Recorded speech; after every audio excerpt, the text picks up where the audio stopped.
Hello दोस्तों, स्वागत है आपका एग्जाम की दुनिया में। कैसे हैं मेरे दोस्त? चलिए आज वेरी वेरी मोस्ट इंपोर्टेंट खबर लेके आया हूँ मेरे बच्चों। बहुत ही प्यारी खबरें हैं, बहुत ही अच्छी न्यूज है। तो देखिए क्या है, सभी नगर निगम में पर्यावरण अभियंता ट्रैफिक अभियंता में नई भर्ती को जो है जारी हुई है। 69,197 पदों पर भर्ती का आदेश मुख्य रूप से सचिव द्वारा मिला है। विधानसभा भर्ती महाघोटाला पर सीबीआई जांच पर रोक कर दी गई है। आंगनबाड़ी और शिक्षक भर्ती टीजीटी पीजीटी बिग न्यूज है, बहुत अच्छी। यूपी ट्रिपल एससी परीक्षाओं की तारीखें क्या हो गई है, घोषित कर दी गई है। 8 जूनियर भर्ती फंसी, फिर धरना होगी इस पे। और क्या है, 28 लाख सरकारी कर्मचारियों को वेतन भत्ता की खुशखबरी। और एसएससी एपीओ पंचायत सहायक पर नई भर्ती सूचना जारी की गई है। तो सारी हम बात करेंगे। सबसे पहले, सभी माध्यमिक विद्यालयों में शिक्षक की कमी जल्द होगी दूर। सभी माध्यमिक शिक्षकों की क्या होगी, कमी जल्दी ही दूर होगी।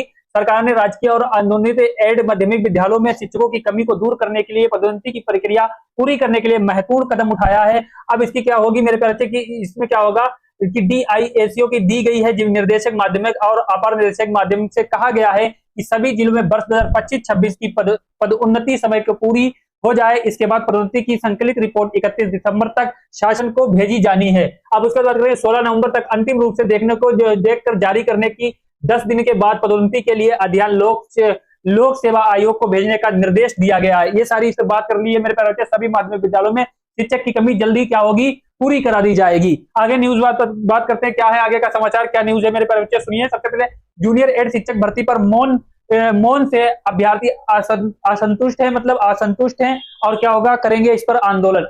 मौन जो क्या करेंगे, आंदोलन करेंगे। तो क्या हो जाएगा, प्रयागराज वर्ष 2021 की 1894 पदों की जूनियर एड शिक्षक भर्ती का एक मुख्य कार्यालय द्वारा संज्ञान लिए जाने के बावजूद अधिकारी भर्ती पूर्ण करने के नाम पर टाल मटोल कर रही है। क्या कर रही है, इस पर टाल मटोल कर रही है। तो बच्चे क्या करेंगे, इस पे आंदोलन करेंगे। ठीक है, इस पे क्या होगा, आंदोलन होगा, करेंगे। अभ्यर्थी ज्ञानवेंद्र सिंह ने बताया कि आईजीआर का जवाब अधिकारियों द्वारा निर्धारित 9 अक्टूबर तक शासन को नहीं दिए जाने पर अभ्यर्थी द्वारा स्मरण पत्र रिमाइंडर लगाया गया, लेकिन अधिकारी इस पर मौन साधे हुए हैं। अभ्यर्थियों को कोई सूचना नहीं दी जा रही है। इसके लिए शिक्षा निर्देशालय प्रयागराज से लेकर लखनऊ तक का धरना देंगे। अब धरना दे चुके हैं, मतलब देंगे नहीं, दे चुके हैं, लेकिन हर बार सिर्फ कोरा अनुशासन दिया जाता है, कोरा अनुशासन दिया जाता है।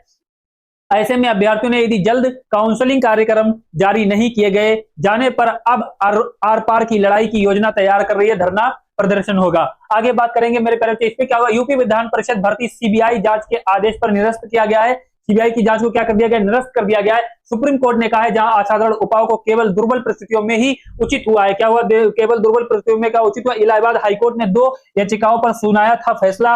मामला इलाहाबाद हाईकोर्ट की लखनऊ पीठ के 2 रीट याचिकाओं से शुरू हुआ था। पहली याचिका में 2020 विधान परिषद में भर्ती की निरपेक्षता को चुनौती दी गई। दूसरी याचिका में विधानसभा में सहायक समीक्षा अधिकारियों की भर्ती पर सवाल उठाए गए थे। इस पे बात करेंगे, पूरी निर्णय क्या लिया गया था और क्या इसकी मतलब रही है जांच, कैसी जांच सीबीआई को क्या करा गया है मेरे प्यारे बच्चे। देखिए, जांच सीबीआई से कराने के अनुशासन किया गया है कि यूपी विधानसभा में हुई भर्ती के खेल एक एक पहलू सामने आए हैं। इसके जो खेल थे वो इसके पहलू क्या आ गए हैं, सारे सामने आ गए हैं। बात करेंगे, ये हैरान करने वाली बात है। दरअसल यूपी विधानसभा में 186 पदों पर वैकेंसी निकाली गई थी। कितनी निकाली गई थी, 186 पदों पर। इसके लिए 2.5 लाख अभ्यर्थियों ने आवेदन किया था। 2.5 लाख अभ्यर्थियों ने क्या किया था, फॉर्म भरा था। विधानसभा में हुई नियुक्ति मामले के सामने आया कि 38 पदों पर निकाली गई भर्ती। मामला क्या आया, 186 निकाली गई, और मामला क्या कि 38 पदों पर भर्ती निकाली गई, ऐसा नहीं था। 38 पदों पर बीपीआईपी के रिश्तेदारों की भर्ती हुई। बीपीआईपी के रिश्तेदारों को 38 पदों पर क्या क्या नियुक्त किया गया, भर्ती कराई गई। उसके बाद नियुक्ति प्रक्रिया के लिए जिस फर्म को हायर किया गया वह 2 कमरों में चलती पाई गई थी। अब आगे बात कर लेंगे, इसके आगे जब बात करेंगे मेरे पास, इस भर्ती प्रक्रिया में नौकरी पाने वाले हर 5 अभ्यर्थी बीबीआईपी का रिश्तेदार निकला। क्या हुआ, रिश्तेदार निकला। बीबीआईपी का क्या निकला, रिश्तेदार निकला। प्रमुख सचिव, मुख्यालय सचिव से लेकर मंत्री तक के रिश्तेदारों को नौकरी दी गई। मंत्री महेंद्र सिंह के भतीजे यूपी विधानसभा में नियुक्ति मिली। प्रमुख सचिव जयप्रकाश सिंह के बेटे और बेटी को इसका लाभ पाने वाले में रहे हैं। वही प्रमुख सचिव प्रदीप दुबे के भाई के 2 बेटे, प्रमुख सचिव राजेश सिंह के बेटे, डिप्टी लोकायुक्त दिनेश सिंह के बेटे को भी जॉब मिली है। इसमें इन बंदों को जॉब मिली है, किसके रिश्तेदार, बीपीआईपी के रिश्तेदारों को। यही नहीं, सीएम अखिलेश यादव के करीबी नेटू यादव को भी इसका लाभ मिला है। तो ऐसी ये सारी धारणाएं इस चीजें पर दिखाई गई। अब तो कोर्ट ने कहा चौंकाने वाला घोटाला, ये क्या हुआ, कोर्ट को चौंकाने वाला घोटाला हुआ।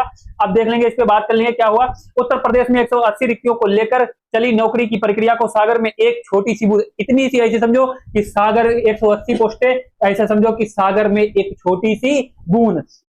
सामान माना जाता है। नेताओं से लेकर सरकार द्वारा लगातार भर्ती में गड़बड़ी नहीं होने का दावा करती है, लेकिन विधानसभा भर्ती मामले में हलचल बढ़ा दी है। हलचल का अंदाजा इसी से लगाया है कि लेकिन विधानसभा भर्ती मामले ने हलचल बढ़ा दी है कि हलचल वाला घोटाला कहा गया। हलचल जो करा गया वो उसको क्या घोटाला कहा गया है। अभ्यर्थियों की ओर से कोर्ट में इस घोटाले की जांच सीबीआई से कराने की मांग की गई। भर्ती में ईमानदारी और भाई भतीजे पर उठाया क्या है, सवाल उठाया गया है। भर्ती में मांग की गई और भाई भतीजे पर क्या हुआ, सवाल उठाया गया। उसके बाद बात करेंगे 2020-21 में आयोजित कम से कम दो दौर की परीक्षाओं के बाद यूपी विधानसभा और विधान परिषद में प्रशासनिक पदों को भरने के लिए भर्ती प्रक्रिया को पूरी कराई गई। इसमें से 5 हिस्सा उन उम्मीदवारों को मिला है जो अधिकारियों के रिश्तेदार थे। इंडियन एक्सप्रेस की जांच से पता चला कि इसमें वही अधिकारी शामिल हैं जिनकी निगरानी में परीक्षा आयोजित की गई थी। वही अधिकारी शामिल थे जिनकी निगरानी में परीक्षा कराई गई थी। अब आगे बात कर लेंगे, आगे क्या है। अब आंगनबाड़ी पे बात करेंगे। 69,197 आंगनबाड़ी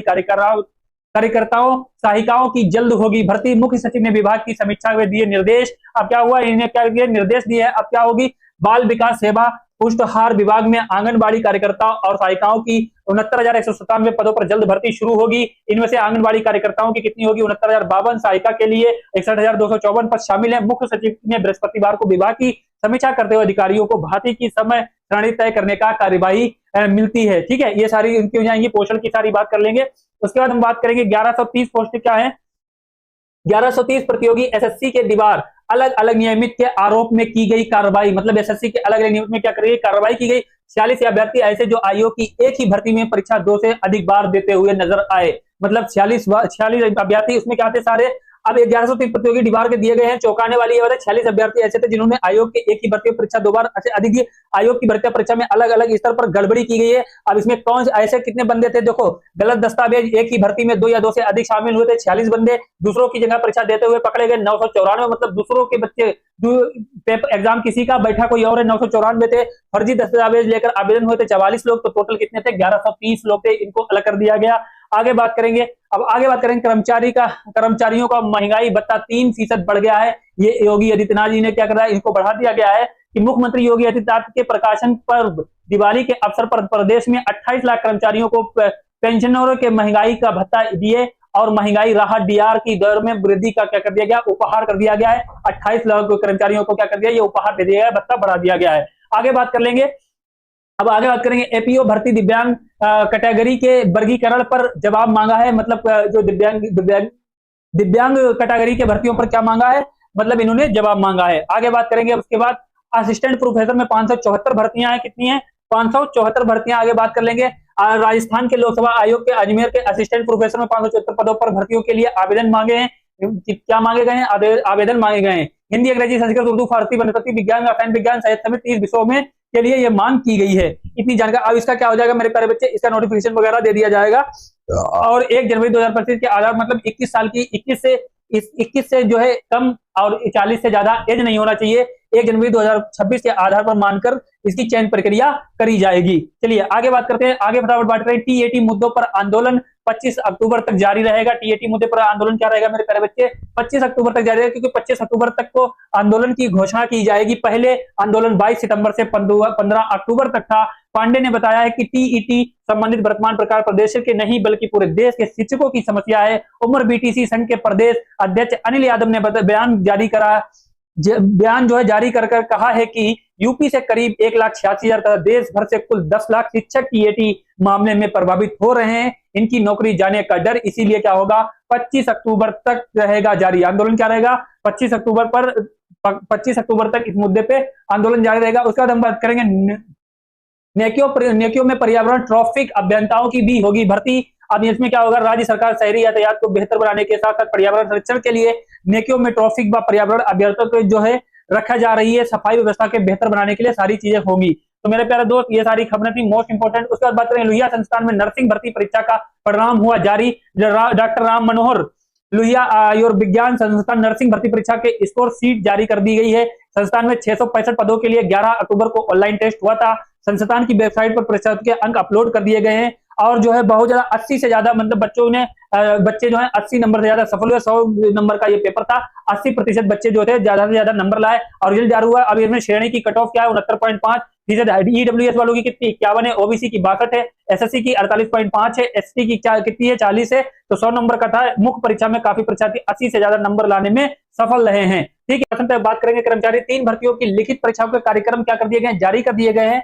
3 भर्ती परीक्षाओं की क्या लिखित कार्यक्रम जारी कर दिए गए हैं मेरे प्यारे बच्चे। देखिए क्या, लखनऊ अधिनेता सेवा चयन आयोग ने प्रदेश में चल रही 3 बड़ी भर्तियों की लिखित परीक्षा का कार्यक्रम बृहस्पतिवार को जारी कर दिया है। आयोग के परीक्षा नियंत्रक ने बताया कि स्वास्थ्य कार्यकर्ता महिलाओं ने 5272 पदों पर कुल जो है 40,531 अभ्यर्थी लिखित परीक्षा देंगे। इनकी लिखित परीक्षा 11 जनवरी 2026 को सुबह 10 बजे से दोपहर 12 बजे तक होगी, 2 घंटे की होगी। वही अंशुलिपिक के 1224 पदों पर चल रही भर्ती में कुल 54,577 अभ्यर्थी शामिल होंगे। इसकी लिखित परीक्षा 18 जनवरी 2026 को सुबह 10 बजे से दोपहर 12 बजे तक होगी। इसी तरह से कनिष्ठ सहायक के 3284 पद पर लिखित परीक्षा, जो यह क्या हो जाएगी, कनिष्ठ सहायक की होगी। और जो है कनिष्ठ सहायक की 3284 पद पर लिखित परीक्षा 13,2583 अभ्यर्थी शामिल होंगे। इसकी लिखित परीक्षा 1 फरवरी 2026 को सुबह 10 बजे से दोपहर 12 बजे तक दी जाएगी। आगे बात करेंगे मेरे प्यारे दोस्तों, जब आगे बात करेंगे जूनियर एड शिक्षक भर्ती पर मौन से अभ्यर्थी असंतुष्ट करेंगे आंदोलन। ये तो सारी बात हो ही गई थी। मैं उम्मीद करता हूं मेरे प्यारे दोस्तों सारी चीजें अच्छे से समझ में आई होंगी। तो मेरे प्यारे बच्चों मस्त रहिए, खुश रहिए और क्या करिए, एग्जाम्स की दुनिया को लाइक शेयर करिए। इसी प्रकार से आप लोग के लिए समाचार लाते रहेंगे। और गुड न्यूज ये है कि आप लोग जो है बायो पढ़ना हो, फिजिक्स केमिस्ट्री किसी भी एग्जाम की तैयारी कर रहे हो, हिंदी रीजनिंग पढ़ना हो, तो एग्जाम्स की दुनिया से जुड़िए और अच्छे से अपनी तैयारी करिए। फ्री ऑफ कॉस्ट तैयारी कराई जाती है, आपसे कोई भी चार्ज नहीं लिया जाता है। जरूरत है तो सिर्फ एग्जाम्स की दुनिया को सपोर्ट करने की जरूरत है, अपनी तैयारी में 4 चांद लगाने की जरूरत है। तो मेरे प्यारे दोस्तों सारी चीजें, सारी सुविधाएं आपको दे दी जाएंगी, सारे समाचार यहां से मिलेंगे, सारी वैकेंसी के बारे में बताया जाएगा, सारी आपको सारे कोर्स भी मिलेंगे फ्री ऑफ कॉस्ट, सारी आपकी तैयारी कराई जाएगी। मेरे प्यारे दोस्तों मस्त रहिए, खुश रहिए। मिलते हैं एक अगले नए समाचार के साथ। जय हिंद, जय भारत।